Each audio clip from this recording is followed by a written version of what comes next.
I've been doing some high quality tinkering in the garage. The squirrel whirligig had been working, but there were a few minor problems, and this convod had buckled where the nut had snagged on his nose. So what I've done is I've raised the squirrel slightly, which is allowed to have a longer, straighter convod, which means it's no longer swinging at such an angle from side as it goes from side to side. Because there's less angle, it's not pushing it sideways into his nose. I've also added a screw here to hold his nostrils equally apart. I've enlarged the pivot there, but still left a bit of slop. It's that trade-off between having everything too tight so it's seized, or too sloppy so things foul.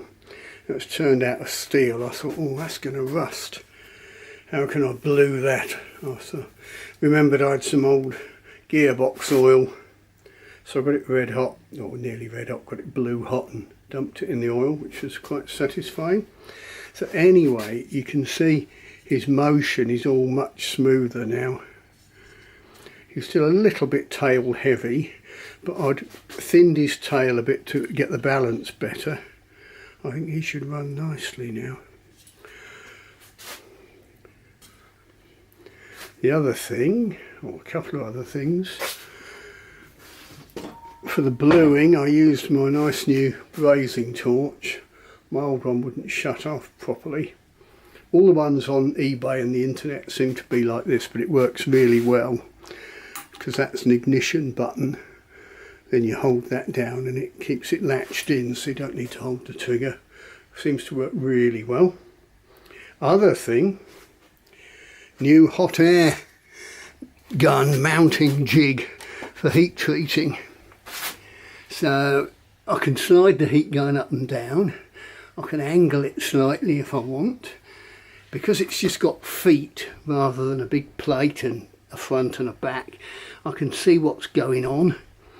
I can use my thermal imaging camera to measure the temperature. I built it all work beautifully, but the gun would slide out the front. So I've got this lovely little latch there which just holds it in place, which is very, very satisfying. There you can see the problem.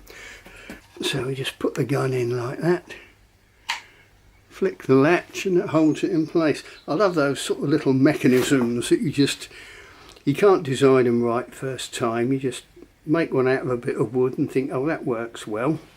And then I found this could carry on and rotate right round, so I just put a little stop in there. That should be really nice. Little bracket across the back that keeps the whole thing parallel if I'm lifting the gun up and down. So I'm looking forward to trying that next when I'm working on the bow that's still just sitting up there waiting to be done. Anyway, that's what I've been up to. Bye bye boys and girls. Bye bye Mr. Squirrel.